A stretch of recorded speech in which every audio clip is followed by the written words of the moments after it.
So today I'm going to show you how you make a latching relay from a normal single pole double pole single throw relay.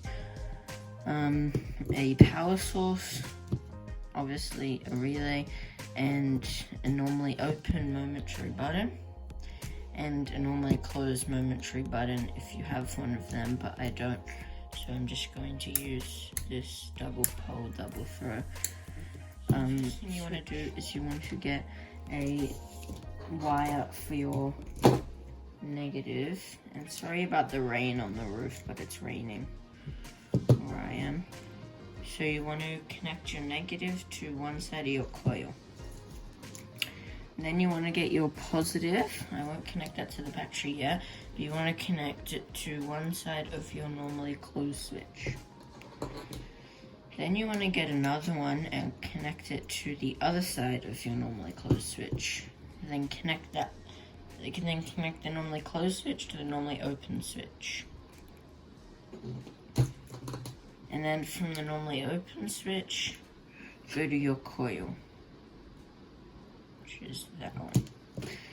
Then you need a wire for your common, which goes to the positive.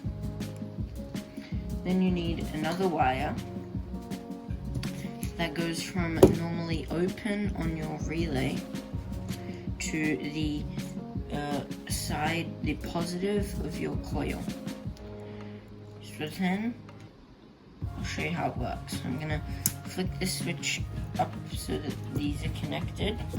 I'm gonna connect my positive to my power source, and I'm gonna click it.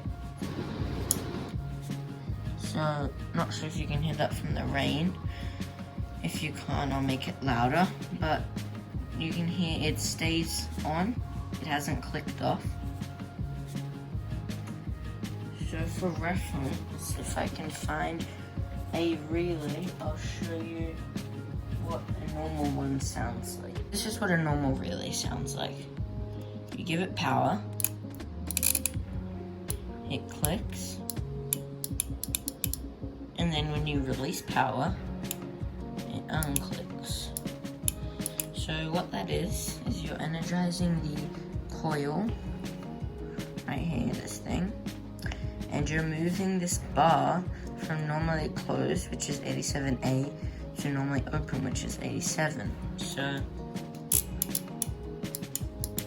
but what this setup does is you push this, and it will, basically there's power sitting on your common here, so you just had it disconnected. So this does need power, but to have it activated. So it's not a proper latching relay, but sorry about the rain in here, but so you click it, and then it sends power to the coil, and that coil switches the common, which has constant power, to the from normally closed to normally open, which then will put power on your coil in the brief moment that this is pressed, and it will stay there. So then to unlatch the relay to make it go back to normally closed, what you can do is you flick your normally closed switch, or you press it if it's momentary, and you can see that by pressing this, it does nothing to the relay after it's activated. But so you can hear it click, because this switch clicks when you turn it off. I'll just disconnect the power from the battery, so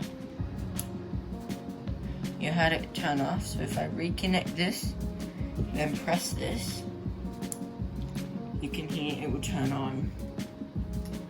And to prove that it's latching, I'm going to get my multimeter, put it on voltage. I'm going to get a couple more jumpers and connect that to negative, and connect the positive probe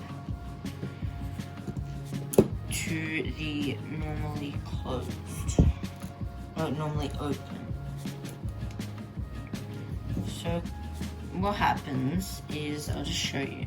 So you give power to the relay, and then the common has power, so then you put it on here, you can see that there's power to here. And then when you change the relay, you can see that power then goes to normally closed. No, normally open, sorry. So that is how you can make a latching relay out of a normal relay. Now, if you guys didn't know, latching relays, like actual ones, you can give power for a brief second, so you can just push that and then it will switch, and then it will stay like that until you put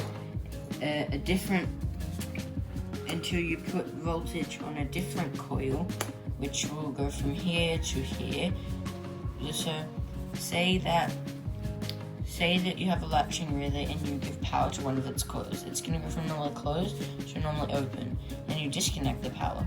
It's going to stay like that. Then you need another coil, which will, when you power it, will flick back. It will pull the bar back. So that is how latching relays work and how you can make one out of a normal relay. So yeah, the only downside to these is obviously they need power. Now it might look like a bit of a mess, really it isn't, because again, all you're doing is sending power through this switch, which is your kill switch, to unlatch it, essentially the other coil on a latching relay. It goes to here, which has a jumper that goes to the common. Then your output from this goes to the coil, and then you have a jumper from the normally open, which when you activate the coil by pressing this, will switch the common from normally closed to normally open, sending power through this yellow wire into the coil, which will then sit on the coil and basically sit there until you disconnect its power. So yeah, it does need power, but that's a small price to pay for a really useful thing, because you will save a couple bucks, or like depending on where you get your latching relay, save a couple bucks. This relay was $5 when I got it. This switch was, I think, $2. And this switch I had, which you don't need one like this, because the place that I get my stuff from, J-Car, actually sells switches that are like this, but instead of when you push it, it connects. The bit that's connected to the button is on the bottom, so it pulls up and connects them. So then when you push it, it will disconnect it. So I'm gonna get one of them. I'm actually gonna be installing this system in my fire alarm. If you haven't checked that out, I'll leave a playlist to the end, so you can go check that out if you want. It might look a bit complicated, but really it isn't. And I'm also going to be probably making a video soon on how my fire alarm system actually works. So if you like this video, make sure to hit the like button, make it blue.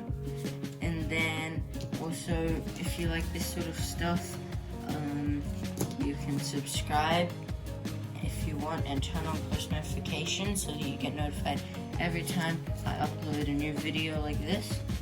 And if you have any ideas of what I should make, then comment them down below and I will consider making them if I have the time and resources. So this is all you need to make a latching relay, and some wire, but wire is fairly cheap. I think the most expensive part is the relay. So yeah, I hope you guys enjoyed, hope you learned something new, and I'll see you in the next one. This is what the next video is going to have. It's a sneak peek, so if you made it this far, you get a sneak peek. of the next video and comment down below if you made it this far. Thanks.